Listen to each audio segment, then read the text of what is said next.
Hi, it's Lipstick Gal. Thank you so much for watching today. I'm just spending some time getting ready. It's a little later in the day. I've had one of those days where I was up in the middle of the night because my anxiety kicked in. And I felt like I always talk to my kids about how sometimes I have like a panic hamster in my mind. You know, it gets on the wheel and it starts going and it's not going anywhere, but it's just spinning. That's the feeling I had when I woke up this morning at 3 in the morning and I could not go back to sleep. So I just decided, you know what? Okay, we're not sleeping. Let's get up and take care of what's making my mind spin. Let me tell you about it. I have mentioned previously that I have a lot of health issues and I've had 5 brain surgeries up to this point, and I was having some really severe headaches in June and July, and I made appointments to see my neurosurgeon in Seattle. Was seeing one of the providers there, not the actual surgeon, one of the PAs in the office, and they ordered a bunch of tests. And okay, it wasn't a really good experience for me, although I love my neurosurgeon, who is amazing, and to me, like, they tell me what to do and I'm like, you got it, no problem. But the provider I was seeing, one of the PAs in the office, I don't know if they were having a bad day. And I don't think so, because I've seen this other PA multiple times, and I really feel like they just don't believe me when I say I'm experiencing what I'm experiencing. I felt like they were trying to scare me out of complaining about stuff by threatening me with surgery. And I was like, what? Okay, so all of my appointments earlier, I've had 3 appointments with this PA since early July, and it's what, the 15th of August today? In the last 5 weeks, I've seen him 3 times, and every time it's like, well, we could just do surgery and take it out, or we could just, and it sounds like they're just saying, you're okay, you're emotionally overwhelmed, it's not as bad as you think. And I'm like, no, something's not right. I know something's not right. So I pushed for them to order tests that they were not going to order. I said, I really want to have a nuclear medicine study and check the patency of my shunt. I really feel like I'm having problems abdominally because my shunt is a device that siphons excess spinal fluid out of my brain and is connected to a tube, and it runs behind my ear and ends in my abdomen. So any excess of spinal fluid gets pulled out of here, piped through the tube, and sent into my abdomen to be reabsorbed. I've been having stabbing pain in my abdomen from where that tube ends, that catheter ends, and I've been having really bad increased intracranial pain. And they checked my shunt setting, everything's fine, your CTs look fine. But that doesn't mean that everything's fine. I was like, well, I'm still having problems. So I had to push, you know, saying, I think we need more images. I think, you know, you should, and they didn't want to do it. Reluctantly, they ordered it. And guess what? Shunt malfunction. And I was like, I knew it. I knew it. So my last follow-up with the PA, I was saying, okay, so I see that my test says my shunt is malfunctioning. I knew something was wrong. You were saying my shunt was fine. All the previous imaging was fine, but I knew it needed more in-depth testing. So is it surgical? And he was like, well, I think that you should talk to Dr. Monteith. All right. From someone who has had 5 brain surgeries and 14 surgeries overall, you never end up talking to the surgeon until it's surgical. So today, I have an appointment. I have a virtual appointment, thankfully, because it's a really long drive, 5 hours from my house to Seattle. So I asked for the appointment to be virtual. I'm using this Smashbox Always On. I'm not sure that I like this. As I'm heading to bed last night, the last thing I was doing is I was reading articles from medical journals, I'm that person, about nuclear medicine studies, which is a certain type of medical test that is used for a variety of things. But for me, because I have this shunt, it actually tests whether the shunt is functioning, and they inject a radioactive tracer into a part of the shunt, and then either it stays there if it's not working and the shunt doesn't kick on, or it gets clogged in the tube because there's something wrong with the tubing or the catheter. So I'm reading all of this stuff, and almost 2 decades now. Let's see, my first brain surgery was 18 years ago. And here's where I'll tell you, I have a lot of family members who are in the medical field. A lot of physicians in my family, in my husband's family, a lot of nurses, a lot of PAs. So even though I myself am not a medical professional, I have a wealth of people to ask, okay, what is this? Is this normal? What does this mean? And after doing that and spending like the last 18 years reading journals, I've learned a lot. I've talked to some physicians where their specialty isn't neurology or neurosurgery, and they are surprised at how much I know. They're like, you know more about it than I do, and I'm a doctor. I'm like, yeah, but it's not your specialty. And the reason I've really kind of put a bee in my bonnet to make sure that I know as much about it as I can is I realized a long time ago that when I didn't advocate for myself, when I didn't know what I needed to ask, when I was uninformed, I kind of got snowballed. And it doesn't mean that doctors are out to get you. I know they're not. There are so many physicians in my family, in my extended family, so many nurses, so many medical professionals that I highly respect, and they are doing the best they can. But it can sometimes be hard if, as a patient, you don't know how to correctly describe what you're experiencing, or if you don't know the questions to ask, or you don't know when to push or say, you know what, okay, this sounds good. The more I know, the better I can advocate for myself.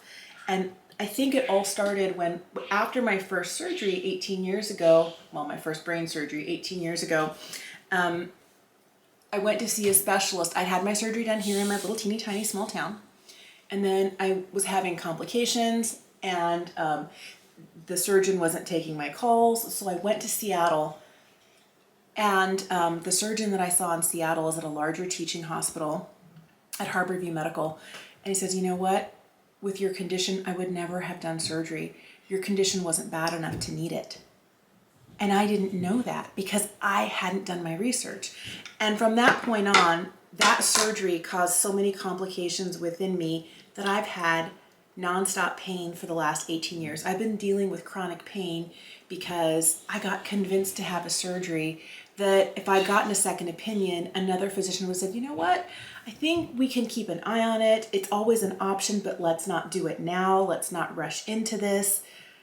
So I have learned from that experience alone just to advocate for myself. All right, so here I am trying to advocate for myself back in July, telling this PA, guess what? I know something's wrong. I know I'm not feeling well. And then after the test results come back, and the findings are shunt malfunction, I was like, I knew it. You didn't believe me. So I'm trying to walk that tightrope of not feeling like vindicated and I knew I was right. And oh my goodness, I probably need to have another surgery again, which causes anxiety. So since I didn't get a straight answer from the PA whether I needed to have surgery or not, but they said you need to talk to the neurosurgeon, and my appointment is later today with the neurosurgeon virtually, my brain was, like I told you, panic hamster on the wheel, just like going nowhere. And I felt like somebody had cracked a Red Bull or was, like giving an IV infusion of pure caffeine to the panic hamster, because I could not shut my mind down last night. So I got up, I got out of bed. I knew that if I just stayed in bed and, was watching something on my phone or trying to read a book, the noise and me turning in bed and the light would disturb my husband. So I got up and I went to the other room and I said, okay, let me type up all of the questions I have for my neurosurgeon. And in doing that, I felt like it was a great way for me to kind of focus all of my energy into what was kind of really causing me concern.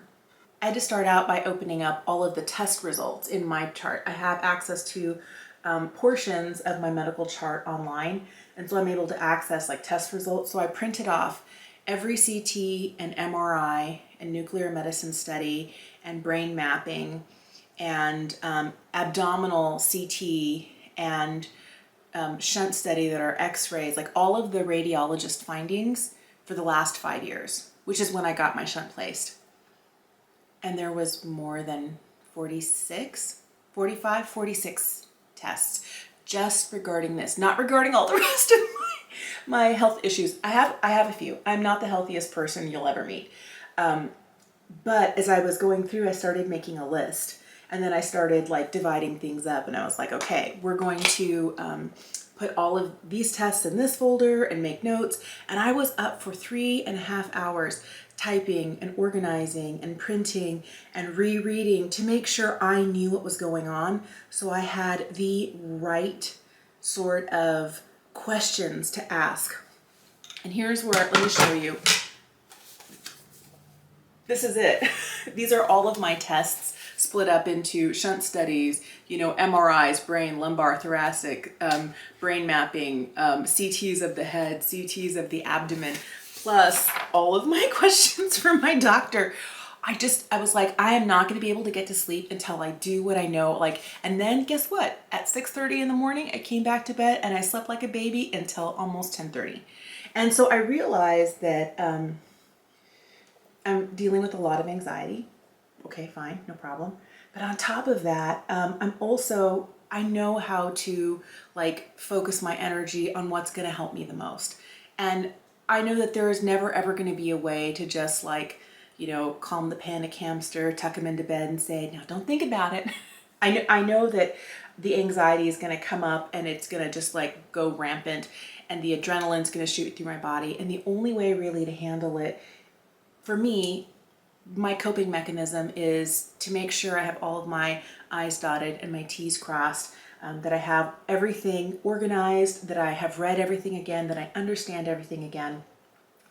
Just hoping that we get this done sooner than later. I'm using a little bit of the Pat McGrath brightening powder underneath my eyes, the under eye setting powder. I really like it. The one I have, I shattered, and I put the rest of it in like a little sifter, and I'm trying to make sure I use it.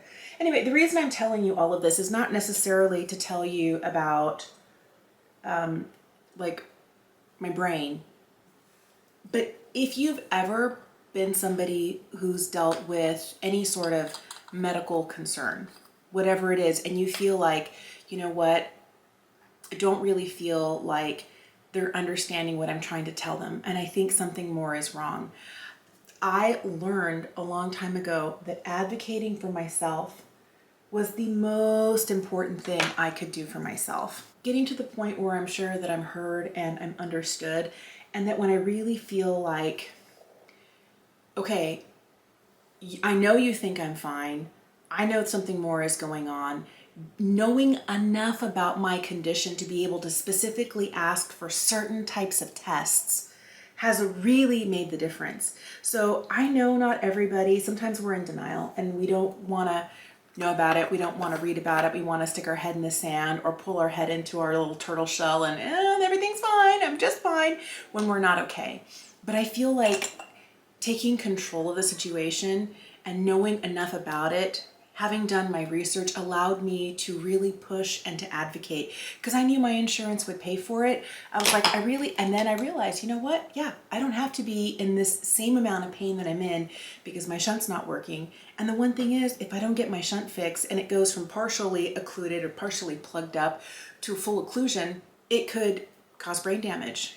I could have problems with my vision for the rest of my life, or it could cause a brain bleed and I could have a stroke and die. Like, none of those things are what I want. So I knew I needed to advocate for myself. So I guess the reason I'm telling you this is telling you what's going on, but mostly if you're in that position, whatever you're dealing with, and it doesn't necessarily even have to be medical, like at work, advocate for yourself. And you don't have to be mean, and you don't have to be pushy, and you don't have to, get angry and frustrated, but really, really, really advocate for yourself as much as possible. I have seen nothing but good come from it. Oh, I'm almost out. I'm trying to get a little bit more up, and there's very little left in my tube. Look, I'm so proud of myself. I won't tell you how long I've had this. All right, so I'm gonna give myself just a few little dots of contour here, forehead, and yeah, you see where I paint the most of it on. All right, let me blend this in. So I've been trying to make decisions about some products, and I'm using a lot of stuff today, not all of it, but some of it that I've had for a while, or that is kind of newish, and I'm trying to decide whether I like it or not. One of them is this Smashbox foundation. I have tried it with primer, without primer. I feel like it always tends to catch, and I've been like exfoliating my face really well. Oh, because I've had it more than a week now, and I've been wearing it almost every day. I feel like for, you know, where I'm at right now with the shade of like my skin tone in late summer, it's August, it's 107 degrees outside today. I'm so glad to be inside with an iced beverage. Like, that's what I'm all about right now. I don't want to go outside. I don't want to have to be in the sun. I don't want to have to try and wait for the car to cool down with AC. And like, I want to stay inside until this week is over, because it's going to be like 109, 108 for like the rest of the week. No, thank you. All right. Which is why I'm glad I'm not having to drive to Seattle. But I feel like this foundation, although the shade is good for me, I feel like it catches on dry patches. It lasts all right throughout the day. I don't feel like it completely sinks into the skin. I feel like I have a little bit of it going on. I don't know if I'll see if I can zoom in right here.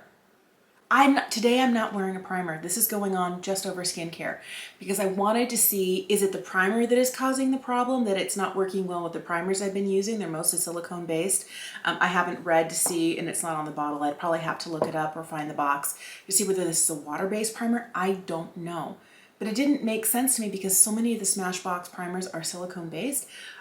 I just assumed this would work well. It has not been as beautiful as I had been expecting. Here's the other thing. It says it's sweat proof. Okay, with the temperatures we've been having, I was doing some housework the other day. It was not even, okay, I was in the house. The house is set at 76 degrees. And I'm a larger person. I was moving about. I was perspiring as I was in the bathroom, cleaning the bathroom. And I started to really perspire a lot around the hairline, and then a lot of it just like little pinpricks of perspiration coming up around my nose. So I didn't wipe it. I'm like, I'm just gonna let it do its thing.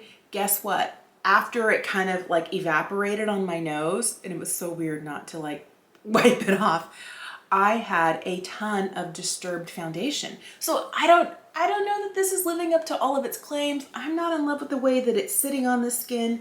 I feel like it might be okay in the wintertime, but I'm not sure that this would be my shade in the wintertime. I don't know. I'm not 100% sold. I'm going to be going into the new cream foundation from Sydney Grace. This is the shade Dreamy. I have been liking this, but I do notice that it fades a little quicker than I would expect it to. And this is one where it's not such a bold color that I feel like I have to, like I pick it up with the brush a couple times, pounce in there. Normally I would pounce it off on the back of my hand, but I really don't feel like I've been needing to do that because this color is just really not that pigmented. That's okay. It's a really pretty color. And for me, since I always end up getting like shades that excite me, like the really deep shades, they're just not for my skin tone. This one is definitely better for my skin tone, but I'm not sure that it's my favorite cream formula. I'm gonna take whatever is left on my brush. I feel like I've been going a little ham with the blush recently, and I'm just gonna kind of go around the edges just to kind of like blend it in and tone it down. Something I have been struggling with, and I've been noticing it especially when I'm editing videos, which means this is happening in everyday life because I haven't really changed my application of makeup that much, is that I'll have a lot of brightness like right here, and I'll have like a little half circle of light, and then everything else is like the same color as like my neck. And so I don't know whether I've been picking concealers that are too light, or whether having, you know, blush that is so different in contrast to my skin tone, it makes this under eye area look like super like boop. I'm also putting on the shade Happy Thoughts from Sydney Grace. This is their cream highlight. I feel like I like the highlight just a little bit better than the blush. And I think it's because if it fades a little bit, I usually can't tell, but it's a really, I would have liked something that had a little bit more of a champagne base to it. Although I am fair, sometimes I feel ones that are like this frosty can be a little too stark. I feel like I lost a little bit of the blush though. Do you see that? Like, I feel like this kind of has a disappearing, like a magic act, like goodbye. I want to get my brows done quickly. I am using the volumizing brow pencil from Benefit. This is the one that you sharpen, that has fibers in it. It's kind of like a powder pencil, which I like. 24-hour brow setter. I don't know that this is like my favorite clear brow gel, but it's pretty good. I am trying so hard to love these eye soots from Ritual Defeat. I love the idea of them, like one little pigment in a beautiful little glass jar that's gonna give you just enough, not too much. Before I sat down to do my makeup today, I'm just gonna go over my eyelid. I feel like I have like a little bit of what looks like concealer or corrector here on my lid. I took a cotton round with my cellar water to my eyelids to make sure that I didn't have any skincare on there, because these have been settling into the crease for me, and I was like, no. So I'm gonna start with just a little bit of this Paint Pot from MAC and Painterly as my primer. I'm gonna put this down. I'm trying to find a way to get these to work because this one was $38. It was very expensive for a single. I don't think I've ever paid that much for one eyeshadow single. Oh, maybe not. I did have a cream single from Tom Ford. Was it bronze? I forget what it was called, something bronze. And I loved it. And then I decluttered it recently, but that was a pretty penny. But it's been years since I, spent this much on one eyeshadow single. Once I fell in love with the Super Shocks from ColourPop, I was like, why bother? All right, so today I'm gonna use this one here. This is the shade Half Light. I also did get like 3 little samples. If you're making your purchase on the Ritual Defeat website, they have a sample program where you can choose products and they'll send you a sample like for $15. They'll let you get 6 samples, or $15 for 3 samples of their new 3-drop weightless, serum foundation. All right, so I am just gonna buff this shade all over the lid. But let's see if this, with a little bit of eyeshadow primer. I tried the Milani eyeshadow primer, but I didn't, before I put that down, I didn't make sure that I didn't have anything on my eyelid. I didn't use like my cellar water on a cotton round. And I feel like that's probably gonna make a lot of difference for me. I really would love to find a way to make these eyeshadows work, because I really like the formula. I like that there's a little bit of a shimmer to them. They're not completely flat. They're flattering on my mature lid, so they don't emphasize any texture, make my lid look crepey. And they're really beautiful for like a one and done eyeshadow look, but if they settle in my crease, no thank you. I have a sample of the Eye Soot in Anima. It's kind of more like a lighter, almost pinky shade. I'm gonna use this kind of on the inner third.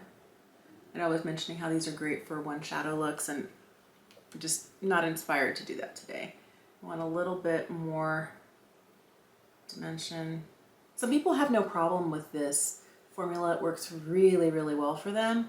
And I'm just wondering if it's like I need to crack the code. If you have a specific way of applying these that work for you and you really love these, let me know what it is. I really want to love these. I can't be bothered to throw on eyeliner today. I know, who am I? I will at least curl my eyelashes. I feel like sometimes I'm like, I'm not doing any of it. Like if I use an eyeshadow primer, that should take the place of like one other thing in my routine. So bye-bye eyeliner. I have days like that where I'm just like, I don't have the inclination or the strength to do it. I'm just gonna do like what's easy.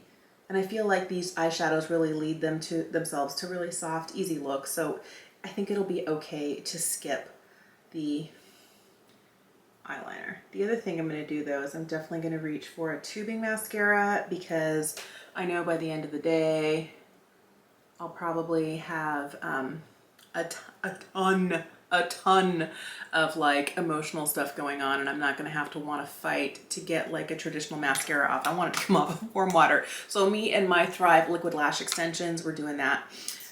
Later on this afternoon, my husband and I are meeting with our lawyer to update our will and our trust.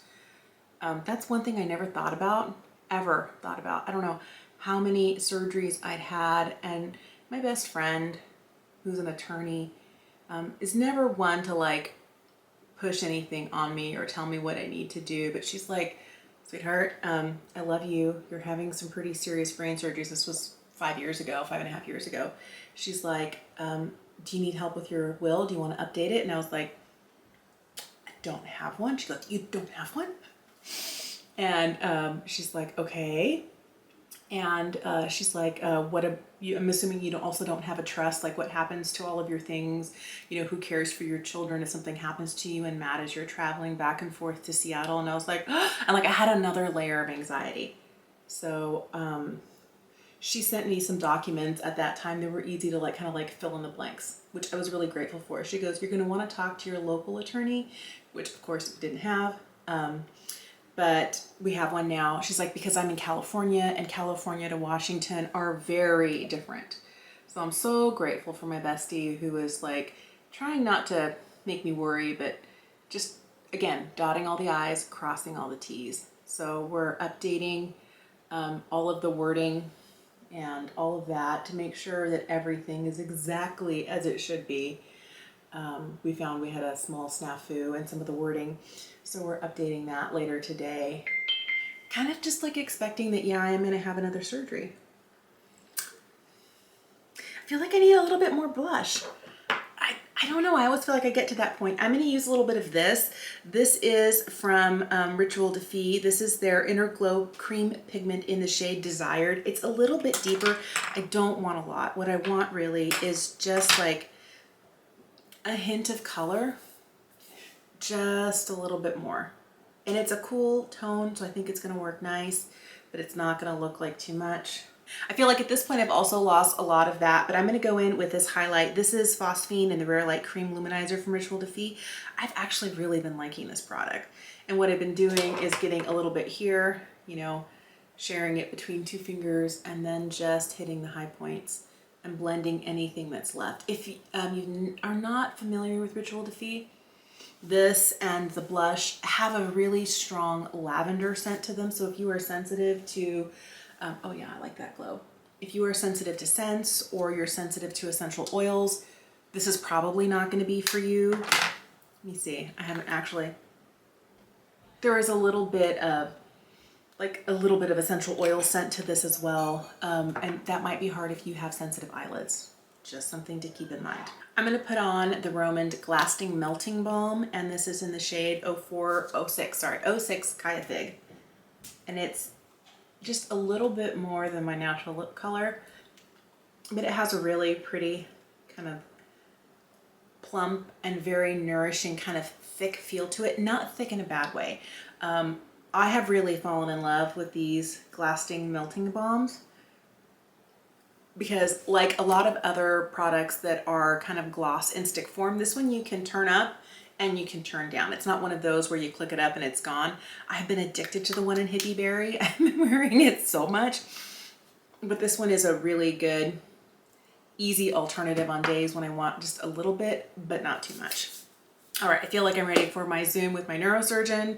And it's weird, I feel like, putting on makeup, I'm kind of like girding my loins. Like I can do anything, I can do anything.